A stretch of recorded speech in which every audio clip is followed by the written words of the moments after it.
anyway, so might as well for one day. So I went to this place in the shithole part of town. Some like industrial. Anyway, this douchebag, pretentious director was doing a music video and wanted help doing things. So I like put wheels onto some. Oh, you think you can come in here? That's so cute. How you don't know how dead you are. Eat it, eat it, eat it, eat it, eat it, eat it. Oh fuck!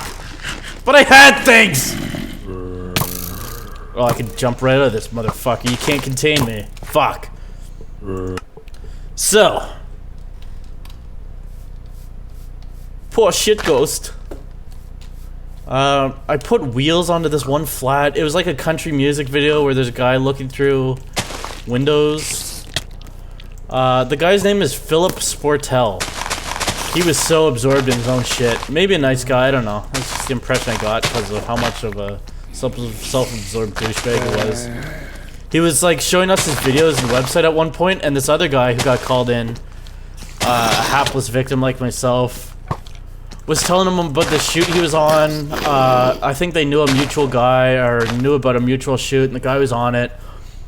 And he was telling him about him, and then he asked the questions like, oh yeah, what, we're on this shoot using this camera, what camera do you use for whatever thing? And the guy just like turned his head and like just continued talking about himself and his music videos. He's like, yeah, this one video I used, it's kind of a girly video. You kind of have to be a girl to get it and be into it, but it was a fun, like, he fucking just talked he was making eye contact with the guy and just like turned his head and talked about himself instead.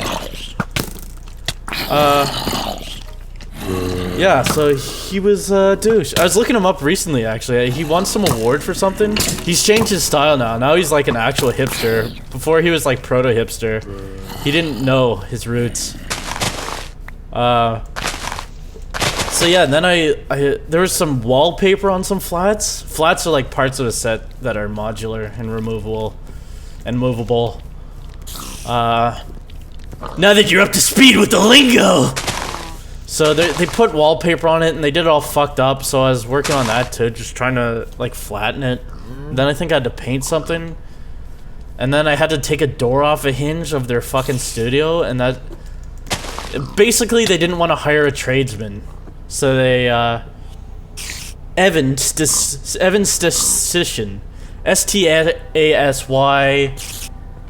S-H-Y-N, I think?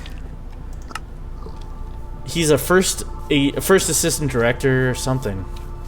He's gotta be. I think he's something different by now.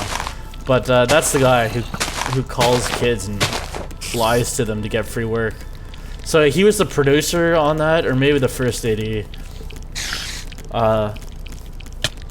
Can't remember what I was bitching about him specifically. But he called and he's like, how you liking it so far?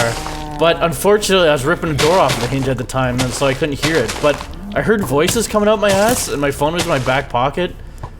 And then I only realized after that my phone had accepted his call, and he was talking to me. He's like, man, I can't hear you. You there? Okay, I'm gonna have to call back. I can't hear you. Yeah, but then he left a voicemail. It's like, how you liking it? Let me know. I just fucking didn't want to deal. Then I found out he was the fucking scumbag. My roommates also dealt with him. They're like, yeah, he's the fucking scumbag. Because they had worked on a shoot with him. Oh, I'm dead. And they kind of worked their asses off because they believed his lie at first. His pitch of like, hey, this doesn't pay, but I can hook you up next time. So they kind of bust their shit. And at the end of the day, he said to one of my friends, he's like, you've been working hard. I really like that, but tomorrow I want you to give me 110%, i.e. work harder for me for free. Do better for me for my less of everything. And then he's like, is there something up with your friend? He's kind of got an attitude. It seems like motherfucker, they're working for free. They're shutting their mouths, and I guarantee the friend didn't have an attitude. He's very respectful.